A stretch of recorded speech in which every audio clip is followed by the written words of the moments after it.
Hi everyone, कैसे हो आप सभी। आप लोग स्वस्थ होंगे और पढ़ाई कर रहे होंगे अच्छे से।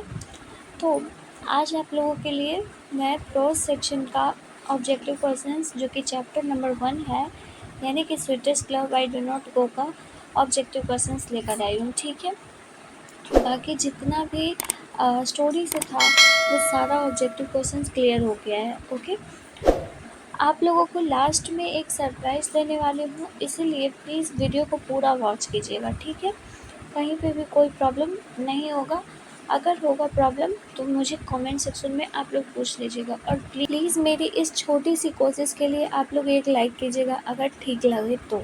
ठीक है, तो पहला क्वेश्चन है, जॉन डन जो है वो किस तरह के पोएट थे। और ये one of the favourite question है आप लोगों के प्रो सेक्शन से। ठीक है, जॉन डन जो है वो एक मेटाफिजिकल पोएट है। ठीक है, ऑप्शन नंबर बी सही हो जाएगा।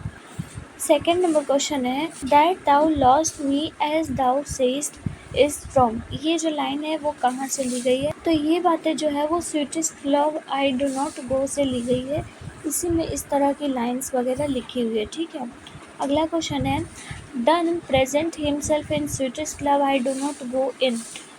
तो उन्होंने यहाँ पर फर्स्ट पर्सन सिंगुलर नंबर से प्रेजेंट किया है। ठीक है, ऑप्शन नंबर यहाँ पर आपका ए सही हो जाएगा। ओके, अगला क्वेश्चन है, sweetest love I do not go is a. Sweetest love I do not go जो है वो एक तरह का लव पोएम है। ठीक है, इसमें कोई भी गुंजाइश नहीं है कि ये आपको याद नहीं रहेगा, ये तो हर एक बच्चे को याद रहेगा ये वाला चैप्टर, है ना।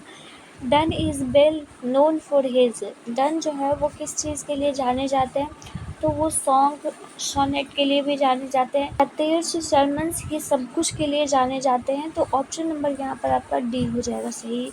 ओके, अगला क्वेश्चन है, in the poem sweetest love I do not go die stands for. यहाँ पर डाई जो है वो किस चीज़ के लिए आया है ये पूछा गया है। ठीक है, ये बहुत ही पुराना जो है, इसमें जो भी वर्ड्स लिखे गए हैं वो ओल्ड इंग्लिश के वर्ड्स हैं। ठीक है, तो इसमें डाई का मतलब होता है टू डाई। ठीक है, ऑप्शन नंबर ए सही हो जाएगा। इसका मतलब भी होता है डाई। ठीक है, डाई टू डाई मतलब कि मरना, समझ गए। नेक्स्ट क्वेश्चन है, sweetest love I do not go may be compared with Shakespeare's. Sweetest love I do not go जो है वो कंपेयर किया गया है शेक्सपियर्स के किस चीज़ से, तो the marriage of true minds से कंपेयर किया गया है। ठीक है, the marriage of true minds, option number B सही हो जाएगा। याद रखिएगा, ये नया क्वेश्चन है। ओके, अगला क्वेश्चन है, who has compose the poem sweetest love I do not go. Sweetest love I do not go को किन्होंने लिखा है या फिर कंपोज किया है, तो जॉन डन ने किया है। ठीक है, ऑप्शन ए सही हो जाएगा। नेक्स्ट क्वेश्चन है, John done was the Pioneer of. John Donne जो है वो किस चीज़ के पायनियर है, तो वो किस चीज़ के पायनियर है, तो वो मेटाफिजिकल पोएट्री के पायनियर है। यानी कि बरसों से ये मेटाफिजिकल के पायनियर आते आ रहे हैं, यानी कि मेटाफिजिकल पोएट्री इनसे ही स्टार्ट हुई है। ठीक है, ऑप्शन बी सही हो जाएगा। अगला क्वेश्चन है, sweetest love I do not go is. Sweetest love I do not go जो है वो एक लिरिक है। ठीक है, एक लिरिक है, ऑप्शन नंबर सी सही होगा। 11 नंबर क्वेश्चन है, sweetest love I do not go has been address to. Sweetest love I do not go जो है वो किसको एड्रेस कर रहा है, इस पोएम से वो जॉन डन जो है वो किसको बता रहे हैं, तो वो अपनी वाइफ के लिए ये सब चीज़ लिखे हैं। वो कहते हैं कि मैं तुमसे दूर नहीं जा रहा, मैं तुम्हारे पास ही हूँ, बस अपनी जर्नी को कंप्लीट करके वापस लौटूंगा, और वो भी सन से जल्दी आऊँगा। 12 नंबर क्वेश्चन है, the occasion of the poem sweetest love I do not go is dance continental trip. वो कॉन्टिनेंटल ट्रिप पे वो ऐसा जा रहा है। ठीक है, कहाँ जा रहा है, तो कॉन्टिनेंटल ट्रिप पे। John Donne has written the poem, उन्होंने किस पोएम को लिखा है, तो sweetest love I do not go को लिखा, ऑप्शन सी सही हो जाएगा। ठीक है, 14 नंबर क्वेश्चन है, the poet in sweetest love I do not go is dash his beloved.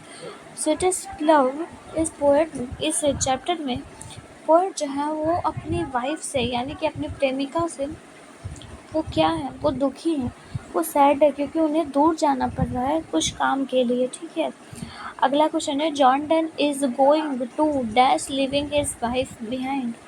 John Donne जो है वो कहाँ जा रहे थे, तो वो जर्मनी जा रहे थे, ठीक है, जर्मनी जा रहे थे अपने बिलव्ड को छोड़कर।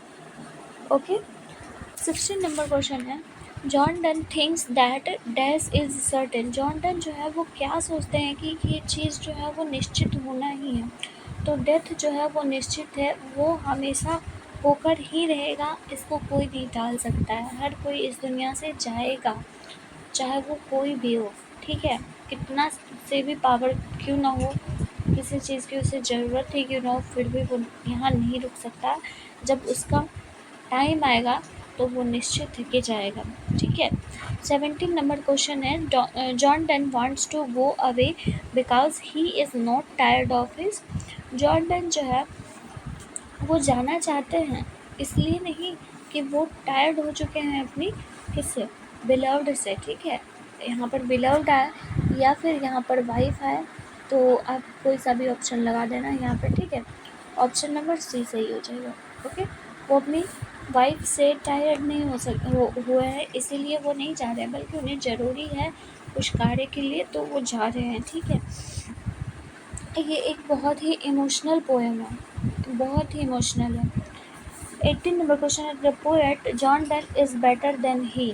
देखिए, जॉन डन इस पोएम में कहते हैं कि वो पोएट जो है, जॉन डन जो है, वो सन से भी ज़्यादा बेटर हैं, हम उससे भी ज़्यादा तुम्हारे पास जल्दी आ जाएंगे वापस, ठीक है। तो यहाँ पर स्पीडर जर्नी करके आएंगे सन से भी, ठीक है। ऑप्शन नंबर बी सही होगा। अगला क्वेश्चन है, John done feels that a dash is very hopeless. John Donne जो बोलते हैं वो ऐसा महसूस करते हैं कि जो आदमी है, मैन जो है, वो बहुत ही होपलेस है, वो उसे कोई मदद करने के लिए नहीं आता। आदमी सभी के बारे में बात करी गई है, बहुत निसहाय। 20 नंबर क्वेश्चन है, dash has been described as a metaphysical poet. Metaphysical poet किन्हें कहा जाता है, तो जॉन डन। याद रखिएगा, जॉन किट और जॉन डन ये दोनों अलग हैं, ठीक है ना, तो इस बात को याद रखिएगा। यहाँ ऑप्शन नंबर सी सही हो जाएगा। 21 नंबर क्वेश्चन है, dash wants to gladly accept death. कौन जो है वो बहुत खुशी पूर्वक अपने मृत्यु को एक्सेप्ट करते हैं, तो ये इकलौता जॉन डन है, उन्होंने ही इस पोएम में ऐसा कहा है, ठीक है। ऑप्शन सी सही होगा। अगला क्वेश्चन है, and this is the last question of your this chapter. John Donne has seen the sun setting dash night. John Donne जो है वो देखते हैं सन को देखते हैं, सूर्य को देखते हैं कब, तो सेटिंग यस्टरडे नाइट, ठीक है, मतलब कि पिछली रात को उन्होंने ऐसा देखा था और अपनी प्रेमिका से कहा था कि मैं सन से भी ज़्यादा जल्दी स्पीड जर्नी करके आऊँगा तुम्हारे पास, इसीलिए परेशान नहीं होना, डेथ जो है वो निश्चित है, लेकिन मैं तुमसे परेशान होकर नहीं छोड़ रहा हूँ, ठीक है। तो ये आपका रहा chapter number 1 sweetest love I do not गो का कंप्लीट MCQ। एंड लास्ट हम ये बात कर रहे हैं, फ्री क्रैश कोर्स की बात कर रहे हैं, ठीक है। फ्री क्रैश कोर्स इंग्लिश और हिंदी का, जिसमें कि आपको क्या क्या मिलेगा हम ये भी बता देते हैं।